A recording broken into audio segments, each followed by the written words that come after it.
Welcome to Success Your Own Way, a podcast about how real people define and redefine success throughout their careers. Hosted by Tina Shurick and Ifat Rogers, this show features candid conversations with guests who've made intentional choices, navigated change, and built lives aligned to their values. Their guests share their stories as well as strategies and tactics that help them along the way. Tina's a certified coach and a former corporate leader who supports professionals in making confident, values-driven decisions. Ifad is a consultant with a background in food science and engineering, helping people solve complex problems with a practical, no-nonsense approach. Each episode offers inspiration and actionable insights for anyone rethinking what success looks like in their life and how to get there.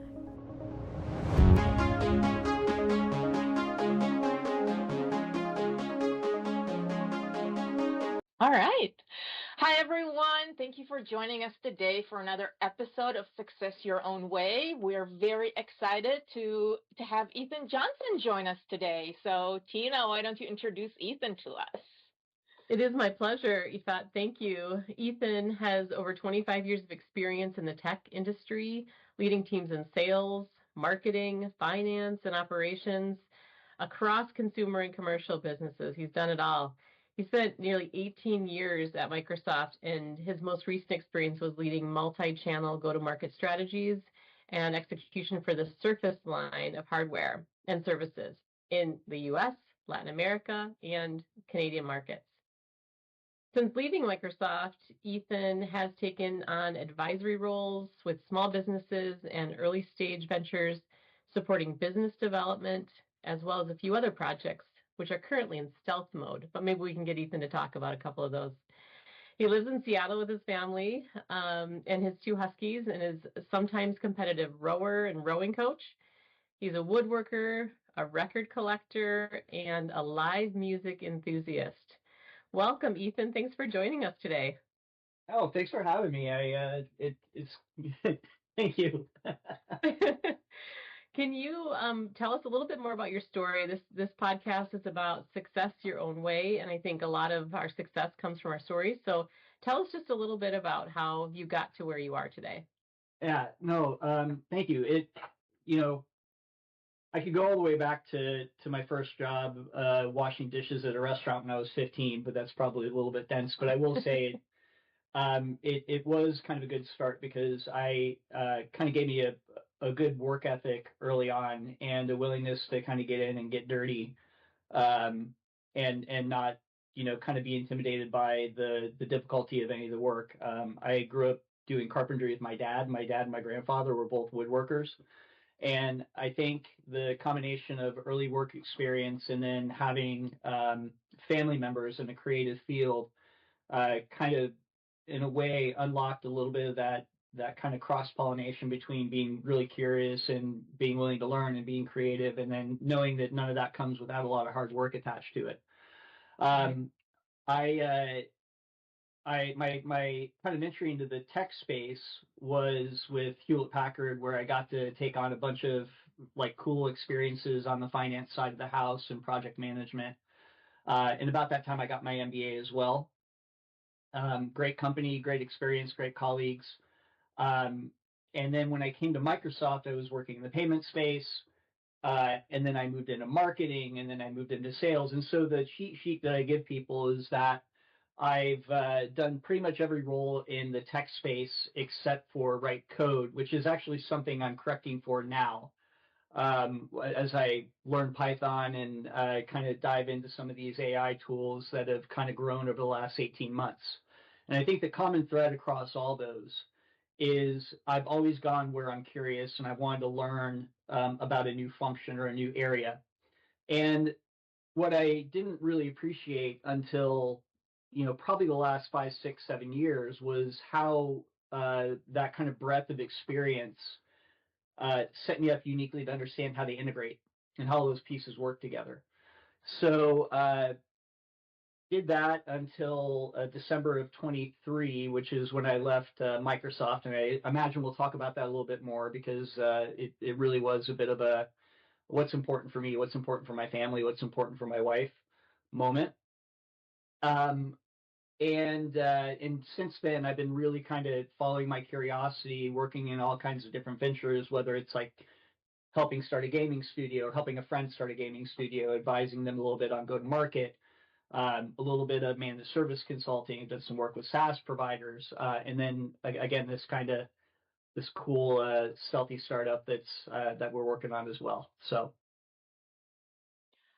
That's great. I love the growth story. I think that's one of the things that resonate with some people that have changes in their value or kind of along the way definitions change. So kind of thinking about success, how do you define it for yourself now compared to how you define it? So you said 5 to 6 years ago there was a shift. What was the trigger? How did your definition change?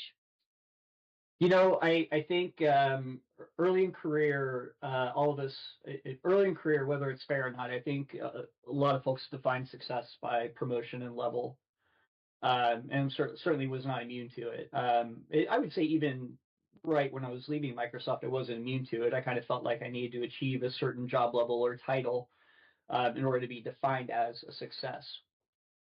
But but when I but when I kind of took a step back, the things that got me excited weren't, my job level or my title. It was my team having really big impact. It sounds corny, right? This is like the kind of buzzwords of vulnerability and all this.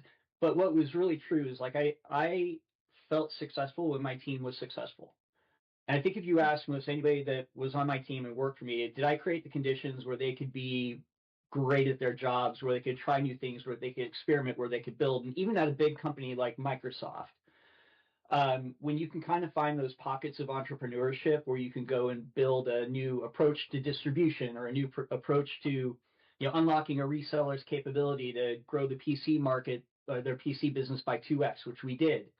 Those are all things that kind of bring a lot of energy. And so success became a lot less about what am I doing in my career. It became a lot more about like, how are we growing our career, and how are the people that are on my team or they're adjacent to my team, or like I got a lot more excitement out of their success than I did out of mine. Like I never wanted to win awards, but I got excited when my team won awards.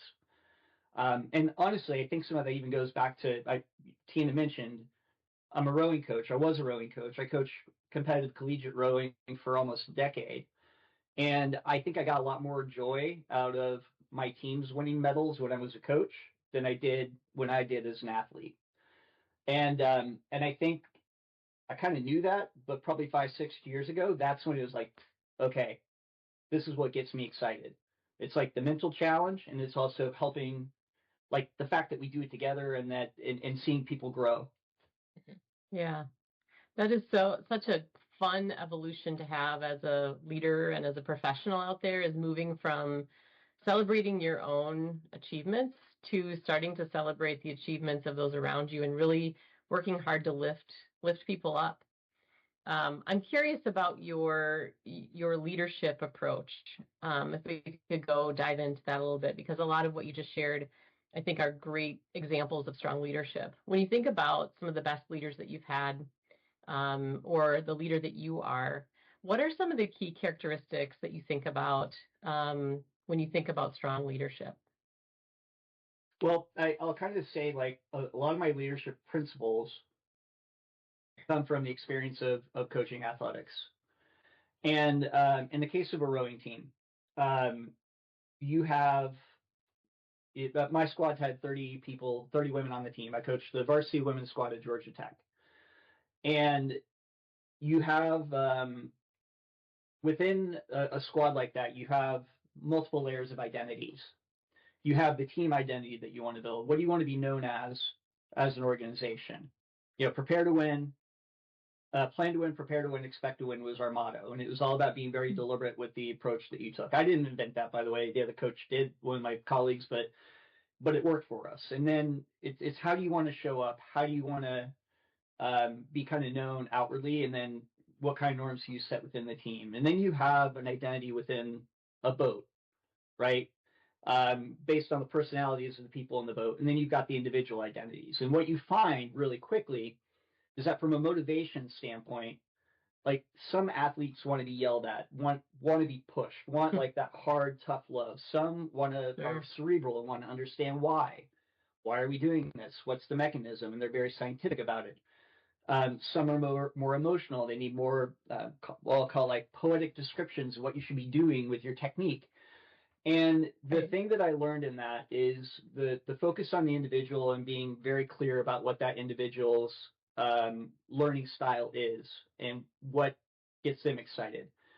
And there's some nuance there because it's pretty fake if you like completely code switch your personality to go with that person. Like it has to come from like this is Ethan. This is where Ethan comes from. And I'd be really clear, like, this is how I think you need to, this is how I'm going to communicate with you because I think this is how you respond, right? So it's not like becoming a chameleon, going in and being a different person with everybody. It's like that kind of foundation of your own identity and then communicating. Then secondarily, the boats, each of the boats had goals, and each person on the team, each function that you have within the team has a goal attached to it. It's to get a certain amount faster. It's to kind of grow channel, increase breadth of channel or increase frequency, reach frequency yield, whatever the metric is within that team at a boat level. You start to develop those kind of metrics that we all share together that get people excited, like, hey, we're marching towards this outcome. And the other part of it is like when I have my one-on-ones with any of my team members, the first question I ask them isn't like, hey, tell me what you do or tell me about your job or, what your goals are or your career progression. It's like, tell me a bit about yourself. Like what gets you excited? And then pretty quickly I go into, hey, what's your next job going to be? Where do you want to go with this? Before I even talk about the work that they're doing now. And that's because I want to understand what their aspirations are. And I want to make sure that the experiences that we have during our time together, like help that person get somewhere that's exciting and new for them. And so when you can do those things and do it well and do it from a great spot, I've got a pretty good track record of having results. As an example, like what you'll notice, I never said like, hey, we're going to like, yeah, we have goals, but it's focused on like how I help the individual get better. And then the goals come, like the outcomes come. So that's awesome. Anyway, that's always been my approach. I love that. I love the alignment between sporting leadership and corporate leadership. You really wove those two things together, which is super cool. Yeah, we talk a lot about kind of bringing executive strategies to everyday life, and I feel like I bring more from my everyday life more to my kind of executive or my work leadership, just because that's where I live and like buzzwords. I get it, like authentic self. That's where I am in my everyday life, and bringing that into the work environment, I feel is kind of at least makes sense to me. But one of the things that I like and kind of go also with the theme that success your own way is that you said, each team member has they're on their own journey. They're doing something a little different, and part of your job is to really understand how people are different and what does growth look like for them. How do you decide for yourself what growth looks like? So as you're thinking about the future, how do you think about where do I want to continue to grow personally, professionally? What's kind of the thought process that's getting you there? Well, it would be really unfair for me to kind of push my team to have those kind of growth conversations and not to have those for myself. And I will come out and say, like, one thing that I've never done well is I would say is like deliberate career planning, which is kind of funny because I'm on a podcast about Success Your Way, and I'm telling you that I've not done deliberate career planning well. What I have done is kind of gone where at the intersection of opportunity and curiosity, but I can't say that that's been on like a linear map. But this is also probably a good time to talk about like, how did I get here and what was my motivator for leaving? And there are a few things. Like one, I'm very fortunate, and anyone that's worked with me for any length of time has like learned about Amanda, who's my wife. We've been together for a lot of years and married for almost 11, 12 here. Oh man, I had the hedge on how long I've been married. Don't. No, I kid. But if I say, hey, who are the mentors in my life? Like my number one mentor, my number one kind of confidant is Amanda. And a few things happened. Like she had a great career, great track record at both Boeing and Amazon. She got to a point in 2023 where she was ready to make a change for a lot of reasons, some of which are just need to be challenged in a different way. And so we agreed that she would take time off of work in June of 2023.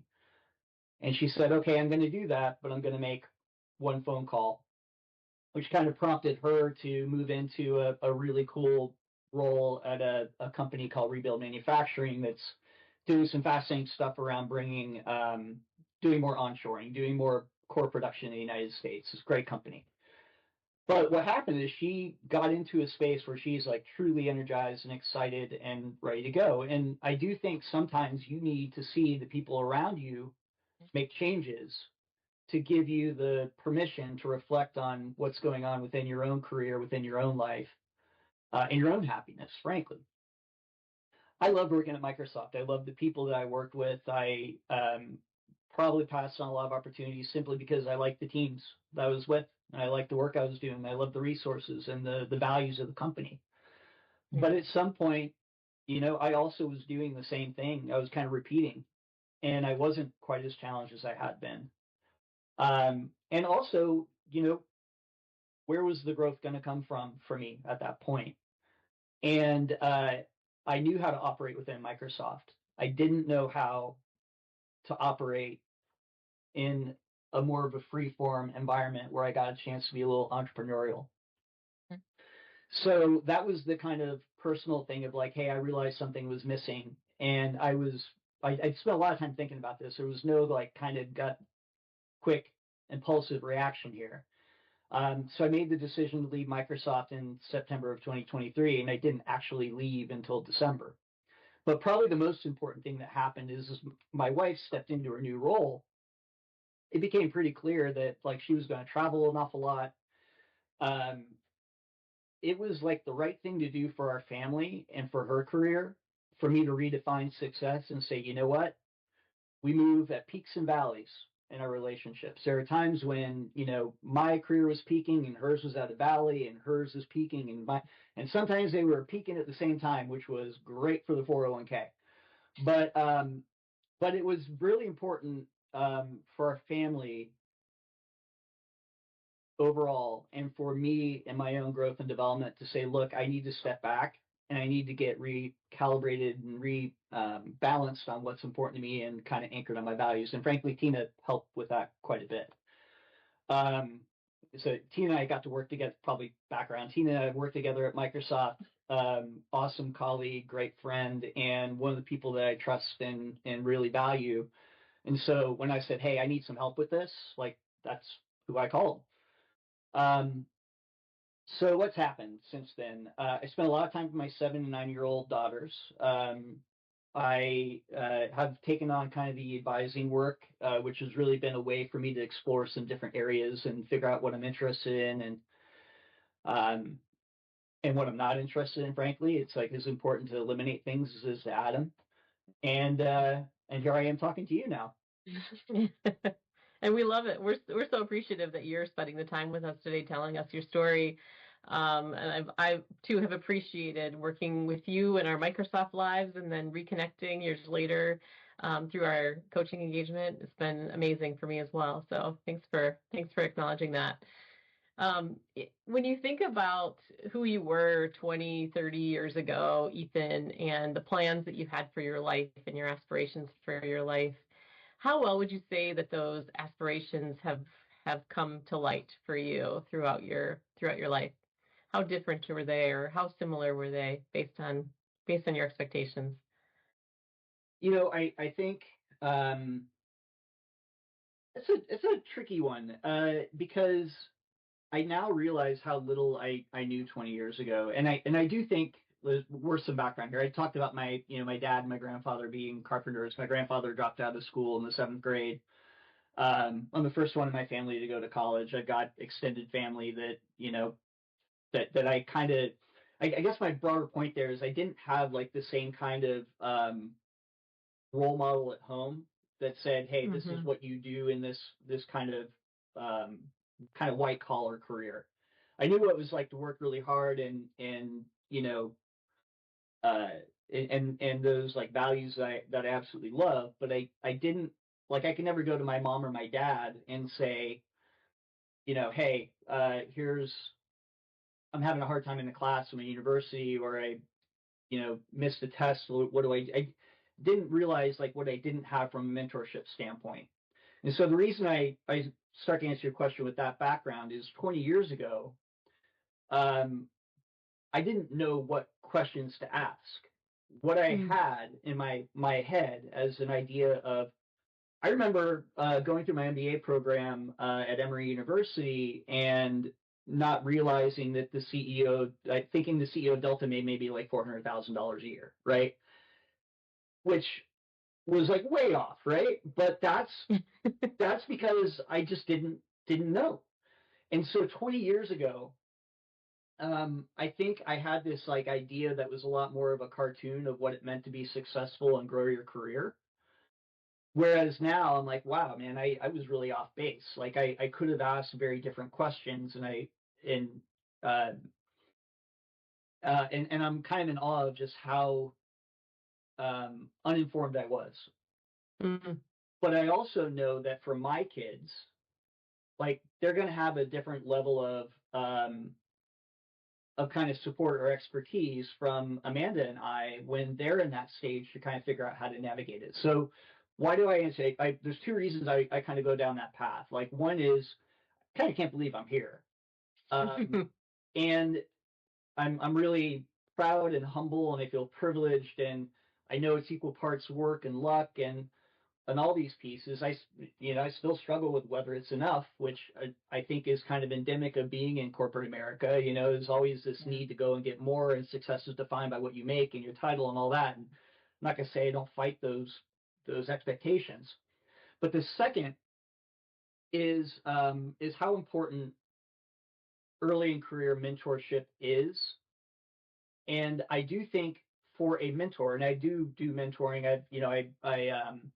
I mentored through Boys and Girls Club, a great program Microsoft had, and when you can kind of tease out like how it, like I do think for mentors or anybody that's watching this that says, hey, I want to work with young people, you actually need to tease out their situational dynamics really well, because things that I took that that someone might have taken for granted that of course this person knows that, like they might not, they didn't, so kind of a clumsy way of answering your question, but I think it's 2 points that are super important to me, which is don't for a second assume that folks are as savvy as you might have been at a certain point. And that's not indicative of their abilities or capabilities. It could be indicative of environment and opportunity. And the second is I think having some flexibility in your goals and where you're going to go, because so much can change. Mm-hmm. Totally. Yeah. As we're actually starting to wrap up, I know I have my question that I personally am interested in. As people are listening to this podcast and they're inspired, I know I'm inspired. What is kind of like the one or two things that people can do immediately after they're done listening to this and say, yes, this is going to take me in a different direction. Here is a question that I need to answer for myself in order to really assess my values. What's like one thing they can do? I think for someone who's in kind of middle career, right? I think it's important to have an honest assessment of where you are in your career. And I think it's important to look back at the moments in your career that brought you absolute joy. To look at the things in your home life that bring you joy. And I would define joy not as like things are easy and they're fun. Like I get a lot of joy from the challenge, right? Like when it and kind of gauge those. And you got to say, like, am I getting these in my career or not? The second thing is you really got to take stock of the bigger picture of kind of your team. And when I say team, like I talk about my home life being a team sport, because the values for most of us, I mean, everybody's a little bit different, but my values are very much anchored in my family unit, and like what's right for the family. And some of that, would maybe take a psychologist to understand like why that's so strong for me. But that is kind of that is the most important thing for me. And so am I in a work situation that allows me to bring the best to the family? And I think that's a very important dynamic. That doesn't mean like I am not working and therefore I am providing the family. Like I'm a better husband and a father when I am challenged from a career standpoint. And the second thing is, I did read, I've talked about this with most anybody, like a book that helped me out quite a bit was by Arthur Brooks. It's called From Strength to Strength. A friend recommended it to me, and I won't give an overview of it, but I found it to be a really helpful read around the vectors that help people get that find satisfaction in the second half of their career. Because they're different than the first half. The first half, you're like fresh, young, you have energy, you're full of discovery. And the second, it's a lot more, the things that make you happy are a lot more about helping others do well. And they need to be reminded of that. And that book helped quite a bit on that side. Yeah. I love that. I would also talk to Tina. Yes, definitely. Oh, that's amazing. Coaching really can help people navigate these types of decisions and changes that Ethan's been describing today. Yeah. I do think like you got to have someone you can't process this on your own. Yeah. And I talked about my spouse, about Amanda being a mentor, but she can't carry all that. So it was really important for me to get somebody that was not me.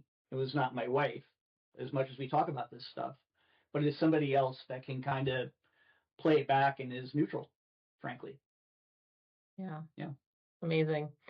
Yes, lots of value in coaching. Me too. I've been coached and it's helped me get to where I am today as well. And EFAT has as well, I think, gotten some additional support from those around. That mentorship and coaching can be super valuable in just navigating those decisions, those really hard, life decisions that you have to make. So what's next for you and how can people find you?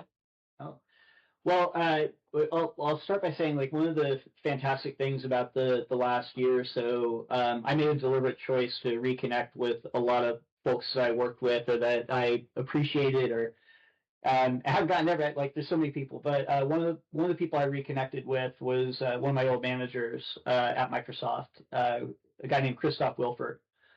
And I talked about coaching and I talked about the holistic approach to, the way I think holistically about work life and health. Physical fitness is a part of that. So I am right now doing a fractional consulting or fractional advisor engagement with a new sports tech company called Athleta.ai, which is awesome. It brings together the incredible tools, this new world of AI enabled coaches. I'll call it, not to use agents. Agentic is a little bit overdone right now, but it brings it into a domain that I care about, which is physical fitness, and specifically, I think every one of us has an athlete in us, and it's a way to kind of bring that athlete out. And so it's been a lot of fun, awful lot of fun, kind of digging into this kind of new domain, this like different stage of business. But yeah, that's what I'm working on right now. And LinkedIn is the best place to find me. So I'm at LinkedIn, Whack Ethan Joe, and happy to connect. Perfect. Thank you. Tina, do you want to wrap us up? I'd love to. Ethan, I just want to say a huge thank you for joining us today and being a guest on Success Your Own Way. It's been a privilege to partner with you over the last several months and to see the progress that you've made from making a huge decision, life decision, to your allyship for your wife, to finding your true joy, in this new stage of your life. So thank you again for sharing your story and for being with us. And for our listeners, I hope you enjoyed this episode as well. Please tune in for our next one coming up soon. Thank you. Bye. Thank you for joining us on Success Your Own Way. We hope you found this episode inspiring and took away actionable insights. Please tune in for our next episode. And if you know someone who is rethinking what success looks like in their life, please share this episode with them.